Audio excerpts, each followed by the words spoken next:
plus que du talent. Hier, honnêtement, on a pris une claque, quoi. Et il y a un homme, quand même, on en parlera, mais enfin, Yamal, je reprends les propos de Simone Inzaghi, quoi, qui est pas n'importe qui. Il a dit, ça fait 8 ou 9 ans que j'ai pas vu un joueur comme ça. Alors, on savait déjà que c'était une équipe blockbuster, comme je dis, tu viens avec du popcorn, tu regardes le match, tu te régales, parce qu'il y a Rafinha, parce qu'il y a Lewandowski qui était pas là hier, parce qu'il y a Pedri, parce qu'il y a cette manière de jouer, d'étouffer l'adversaire, mais aussi de provoquer du déséquilibre, et puis de réussir des choses fantastiques. Mais, franchement, hier, c'est Yamal, quoi. Hier, c'est Yamal, quoi. Alors, je sais pas si c'est un acte, s'il a pris rendez-vous avec l'histoire du football hier soir.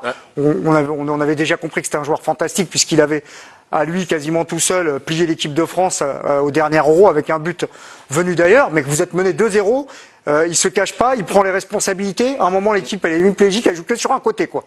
Que sur un côté, c'est-à-dire qu'en fait, et de l'autre côté, il y a quand même Rafinha qui est tout sauf un imposteur depuis le début de saison, mais tout se passe à droite, tout se passe du côté de ce garçon. Donc moi, hier, alors je suis pas surpris que l'Inter soit encore en vie parce que je pense que c'est une grosse équipe, mais hier, quand même, ce qui m'a impressionné, c'est ce qu'a fait offensivement le côté droit du FC Barcelone. J'ai rarement vu un défenseur prendre un bouillon pareil que Di Marco, j'avais de la peine pour lui.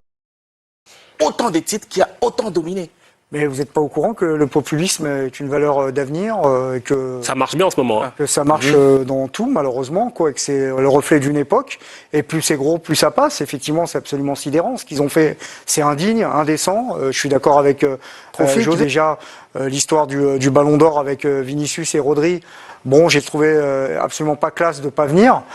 Et puis leur attitude vis-à-vis de Rodri également, que j'ai trouvé minable, pour dire clairement les choses, quoi. Rodri n'a pas volé son Ballon d'Or, il l'a gagné tout simplement parce qu'il y a des gens qui votent, quoi. Voilà, c'est pas un sondage, quoi. Voilà. Donc. Mais pour un club qui a autant de titres, que ce soit en Ballon d'Or, que ce soit des titres collectifs, est-ce qu'à un moment donné, bon, quand ça ne va pas dans votre sens, bah, il faut aussi être classe, rester classe. Ils nous parlent pas à nous, ils parlent à leurs supporters, ils font diversion, tout simplement. Et ça marche. Les ratés ont été énoncés ici. Alors l'intégration. Mais le problème, c'est que même en Espagne, là je vous coupe, peut-être qu'ils parlent à certains, mais personne ne les a défendus sur cette séquence.